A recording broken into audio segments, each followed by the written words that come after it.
நாரத முனிவர் வாழ்க்கை வரலாறு 23ஆம் பகுதி. ஒரு வழியாக 8 தினங்களும் கடந்தன. நாகராஜனான பத்மன் ஊர் வந்து சேர்ந்தான். அவனிடம் நடந்ததை கூறினாள் அவனது மனைவி. சற்றும் கூட ஓய்வெடுக்காமல் உடனே புறப்பட்டான் பிருகுமுனிவரை சந்திக்க. அவரை வணங்கினான் பத்மன். பிருகுமுனிவரே, தாங்கள் ஸ்ரீமன் நாராயணரையே தரிசித்த சீலர். சிவலோகத்திற்கும் பிரம்மதேவரின் சத்தியலோகத்திற்கும் நினைத்த உடனேயே சென்று திரும்பும் சீலர். இப்படிப்பட்ட தாங்கள் என் நாட்டிற்குள் வந்ததும் இல்லத்தில் தங்காமல் வெளியே தங்கிவிட்டீர்கள். தாங்கள் வந்த நேரத்தில் நான் ஊரில் இல்லாமல் போனது என் துரதிர்ஷ்டமே. தாங்கள் இப்போதாவது என் குடிசைக்கு வாருங்கள். எங்களுடன் உணவருந்தி விரதத்தை முடித்து கொள்ளுங்கள்.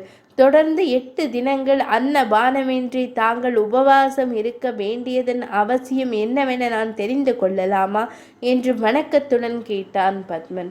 பத்மா, சூரியலோகம் வரை சென்று வருவதென்பது சாதாரண காரியமா? சுட்டெரிக்கும் அந்த சூரியனின் வெப்பத்தை பூமியில் உள்ளவர்கள் தாங்கிக் கொள்வதே அரிதாக இருக்கும் போது நீ அங்கு சென்று வந்துள்ளாய். அங்குள்ள விவரங்களை முதலில் கூறுவாய், பிறகு என் கதையை பார்க்கலாம் என்றார் பிருகுமுனிவர். மாமுனிவரே, சூரியலோகம் என்பது இந்திரலோகத்தை விட உயர்ந்ததாக இருக்கிறது. எந்நேரமும் வாத்திய முழக்கம் கேட்ட வண்ணம் இருக்கிறது. அழகிய பெண்களின் நடனம் நிற்காமல் நடைபெறுகிறது. சூரிய லோகத்தில் பல அறிஞர் பெருமக்கள் உள்ளனர். அவர்கள் பலவித பொருட்களில் சுவையான பயனுள்ள விவாதம் நடத்தி கொண்டிருக்கிறார்கள். அங்கே செல்வத்திற்கு பஞ்சமில்லை. அங்கிருந்து வரும் ஒளி என்னதென நினைக்கிறீர்கள்? சூரிய பகவான் தன் மனைவி உஷையுடன் ஒரு சிம்மாசனத்தில் வீற்றிருக்கிறார். அந்த சிம்மாசனத்தில் நவரத்ன மணிகள் தொங்குகின்றன. அதிலிருந்து புறப்படும் ஒளியே நம் கண்ணை பறிக்கிறது. அவையே கதிர்களை பரப்புகிறது. சூரிய பகவானிடம் ஒரு தேர் இருக்கிறது. அதில் 7 வகையான நிறங்களில் குதிரைகள் உள்ளன. அவற்றிலிருந்து புறப்படும் ஒளி வானில் ஒரு வில் போன்ற வளையத்தை உருவாக்குகிறது. அந்த குதிரைகள் நடக்கிறதா ஓடுகிறதா என்றால் பறக்கின்றன. ஆம், காற்றை விட வேகமாக பறக்கின்றன. அவன் ஓரிடத்தில் நிலைத்து நிற்கிறான். அவனை உலகில் உள்ள அத்தனை கிரகங்களும் பலம் வருகின்றன. நாம் வசிக்கும் இந்த பூமி உட்பட. அப்படியானால் அவன் எப்பேற்பட்ட புகழுடையவன் என்பதை புரிந்து கொள்ளுங்கள். கிரகங்கள் அவனை வலம் வருவதால் அவன் உலகத்தை வலம் வருவது போன்ற தோற்றம் ஏற்படுகிறது. அவனை பார்க்க வரும் அனைவரும் அறிவு ஜீவிகள். என் கண் முன்னால் நடந்த சம்பவம் ஒன்றை கூறுகிறேன், கேளுங்கள் முனிவரே. ஒரு நாள் ஒரு பெரியவர் சூரியலோகத்திற்கு வந்தார். சூரியனின் பாதம் படிந்த அந்த நிமிடமே சூரியனுடன் கலந்து விட்டார். நான் பகவானிடம், சூரிய நாராயணா, உன்னில் கலக்க அந்த பெரியவர் கொடுத்து வைத்திருக்க வேண்டும்.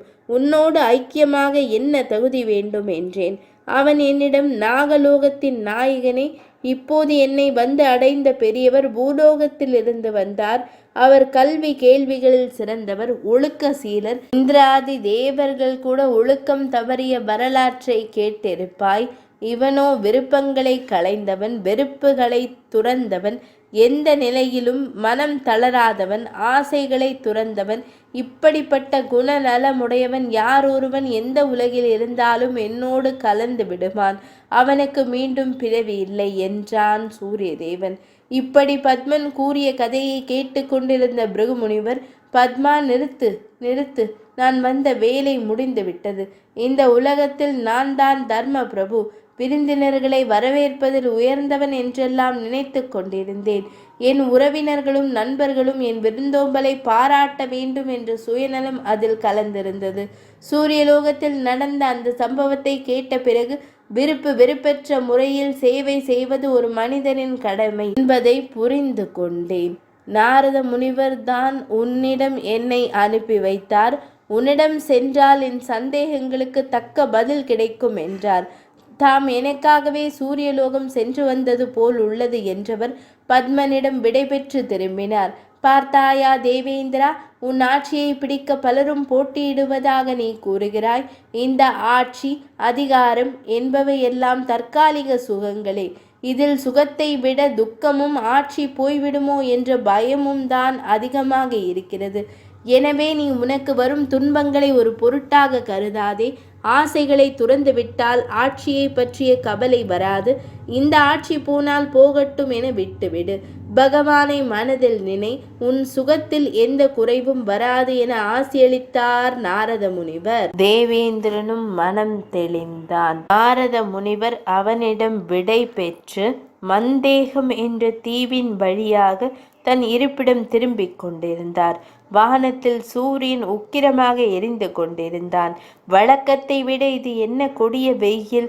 சூரிய பகவானிற்கு கோபம் வந்துவிடுமானால் அவன் இப்படித்தான் பூமியில் ஒரு பயிர் பச்சை கூட இல்லாத அளவிற்கு தன் கற்றைகளால் எரித்து விடுவான். நாரத முனிவர் அங்கிருந்தபடியே காற்றிலும் கூடிய வேகத்தில் சூரியலோகத்தை அடைந்தார். சூரியன் தன் கோபத்தை மறைத்து கொண்டு வருக வருக, நாரத முனிவரின் வரவால் எரிந்து கொண்டிருந்த என் மனம் குளிர்ந்தது என்றான். 33ஆம் பகுதி நிறைவடைந்தது.